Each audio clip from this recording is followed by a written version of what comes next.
हमारे बहुत सारे अजीज़ हैं जिनको पता नहीं किसी ने बोल दिया कि उल्लू के नाखून से, उल्लू की चोंच से, उल्लू के पर से, उल्लू की पसली से जादू होता है।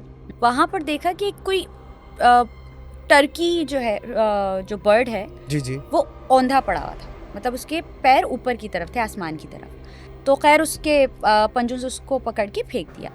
जैसे ही फेंका है, दैट वाज द मोमेंट कि उनको ऐसा फील हुआ कि एक तो निढाली सी, और ऐसा फील हुआ जैसे वो स्टूल पास कर रहे हैं।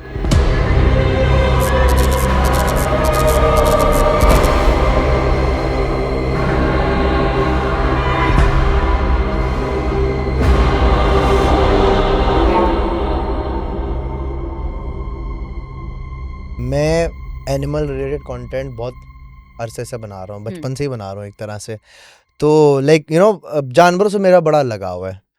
अगर आप नोटिस करें, आप जितने भी मेरे व्यूवर्स हैं अगर वो नोटिस करें, आजकल इन दिनों में शहर में आपको उल्लू बहुत नजर आना शुरू हो जाएंगे, स्पेसिफिकली बार्न आउल। बार्न आउल की निशानी ये होती है कि सफ़ेद मुंह होता है, गोल उसका मुंह होता है। हम दो किस्म के उल्लू के पट्टे देख रहे होते हैं, एक होता है वो हॉर्न वाला, that's horn owl, jungle owl भी कहा जाता है, और एक होता है बार्न आउल। बार्न आउल गोल मुंह, सफ़ेद ब्राउन पंख होते हैं, और उल्लू की अच्छी बात होती है उड़ता है तो उसकी पंख में आवाज की नहीं आवाज़ आती। भी नहीं आती। मैंने व्लॉग भी बनाया था, मैंने स्टोरीज भी डाली हैं कि अक्सर और बेशतर लोग के मुझे मैसेज भी आ रहे थे, यार हमारी खिड़की में जो है वो उल्लू आया हुआ है, हमारे जो है चबूतरे पे ऊपर जो है वो उल्लू बैठा हुआ है, मेरे घर में भी उल्लू आ चुका है। तो लोग अक्सर और बेशतर बोल रहे होते हैं किसी ने भेजा तो नहीं है, ये तो नहीं हुआ। यार मासूम जानवर है, उड़ उड़ा कर आ गया होगा। मो हिल पार्क वाला एरिया है, वहाँ से बहुत सारे उल्लू आते हैं। अब जो ये मोस्टली जंगल वाले एरिया में होता है, सही। तो अब शहर के बीच में भी आना शुरू हो गए। अब सवाल ये आ रहा है, ये इतने उल्लू आ क्यों रहे हैं, आ कहाँ से रहे हैं? आपको मिला जवाब? जी बिल्कुल। क्या है? ये उल्लू आ इसलिए रहे हैं, हमारे बहुत सारे अजीज हैं जिनको पता नहीं किसी ने बोल दिया कि उल्लू के नाखून से, उल्लू की चोंच से, उल्लू के पर से, उल्लू की पसली से जादू होता है। वो उल्लू पकड़ के ले आते हैं और उस पे जो भी अमल हो, जो भी किस्से कहानियां हो, वो उड़ा देते हैं। ओके। अब होता ये है कि फॉर एग्जाम्पल मैं एक काला जादू करने वाला हूँ। मैंने आपको बोला गानिया, आपको मैं तमाशे का जो है ना, मैं आपको विनर बनाता हूँ, आप जाने से पहले मुझे उल्लू दे के चली जाइएगा और अच्छा। 50,000 रुपये दे दीजिएगा। आपने मुझे 50,000 रुपये दिए, आपने मुझे उल्लू का पट्टा दिया, अब उल्लू का मैं अचार डालूं, उड़ाऊं, जो करूं, मैंने आपसे पैसे ले लिए। आप तमाशा में चले गए, आप बाहर निकल के मैंने बोल दिया भाई जादू गलत हो गया। अब मैंने उस उल्लू का क्या किया, या तो उल्लू में बेच दूंगा या मैं उल्लू उड़ा दूंगा। 50,000 आ गए, उड़ा दो उल्लू को। तो जो उल्लू उड़ा है तो कहीं ना कहीं तो बैठेगा, बिल्कुल। तो वो वही उल्लू है जो किसी ने पकड़ा था, अच्छा। किसी ने लिया था जादू के लिए और उस मासूम को उड़ाया था, और उड़ते उड़ते आके जो है टकरा के बैठ तो गया। ये मिथ है वैसे कि उल्लू इस्तेमाल नहीं देखें, किया जाता? मिथ नहीं है, हम्म। इससे बिल्कुल जादू किया जाता है। करने का तरीका होता है, मैं ट्यूटोरियल देने के लिए तैयार हूँ, कैसे दिया जाता है वो मसला नहीं है। ओहो। बट द पॉइंट इज, लोग अजीब सी फरमाइश करते हैं। एक खातून गई फलाने उसके पास, बाबे के पास। उन्होंने बोला, भी जी मेरे ख़ानदान में ये मसला है, जायदाद का मसला है, मुझे प्रॉपर्टी चाहिए, इतने इतने करोड़ की प्रॉपर्टी है, क्या करूं? उन्होंने बोल दिया शेर की मूंछ का तिरछा कटा हुआ बाल चाहिए। अब वो शेर की मूंछ का तिरछा कटा हुआ बाल कहाँ से लेकर आएंगी? या तो मेरे पास आएंगी वो शेर, या मेरे पास आए लिटरली लोग यार, मुझे मेरे क्या, पास, शेर बोल के? यस, मुझे आए मेरे पास लोग कि यार वो आपके पास जो शेर है ना उसका नाखून दे दें।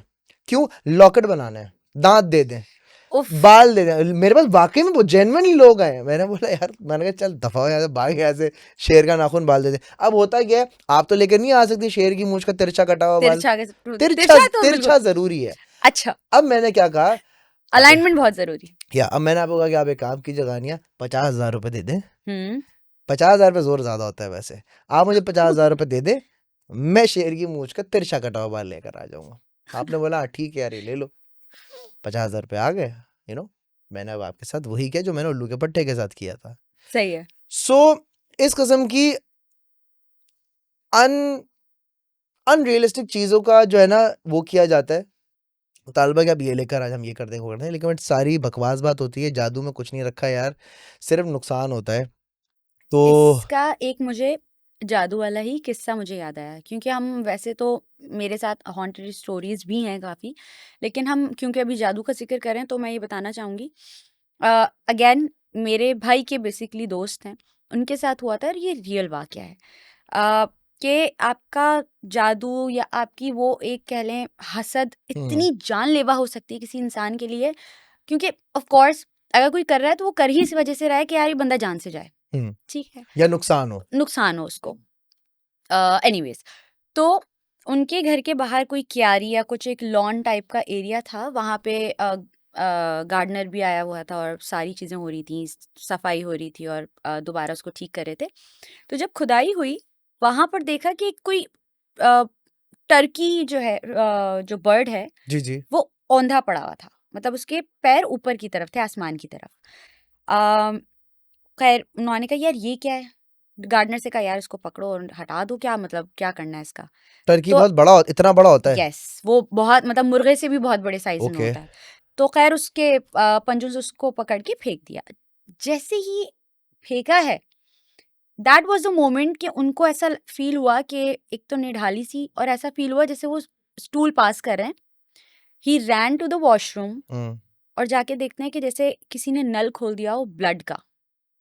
He was bleeding so much. Oh okay तो अजीब सा उनको खैर फील हुआ। अच्छा, उनके वालिद साहब नहीं हैं, हयात नहीं है, और घर में ख़वातीन हैं। उनसे एक आदमी बिल्कुल भी ये चीज़ शेयर नहीं करना चाहेगा, बहुत ज़्यादा प्राइवेट चीज़ है। उनको समझ ही नहीं आई क्या हुआ, क्योंकि कहीं काम चल रहा है, 100 चीज़ें होती हैं। 1-2 दिन गुजर गए, 2 दिन गुजर गए, मतलब जब भी वो स्टूल वाश करने के लिए बैतुल खला में जा रहे हैं ऐसे ही है। खून निकल रहा है और इतनी क्वांटिटी में कि उन्होंने हमें एलैबोरेट इस तरह किया कि जैसे नल खोल दिया हो किसी ने, बहुत ज़्यादा। और ओके हर थोड़ी देर बाद उनको ऐसा फील होता था कि वो स्टूल पास कर रहे हैं। तो खैर जैसे तैसे और बहुत कमज़ोर से वो हो गए। उन्होंने 2-3 दिन बाद अपनी वालदा मोहतरमा से वो जिक्र किया, तो she was very concerned of course. उनको डॉक्टर के पास लेके गए, तो डॉक्टर से भी उनका इलाज हुआ, फिर उनका रूहानी इलाज भी हुआ। वो बेसिकली जादू था उनके ऊपर। ओह और अगर 1-2 दिन और हो जाते तो डॉक्टर्स का कहना था कि आपका ब्लड इतना वेस्ट हो चुका था कि आप मर जाते, because he was on the death bed.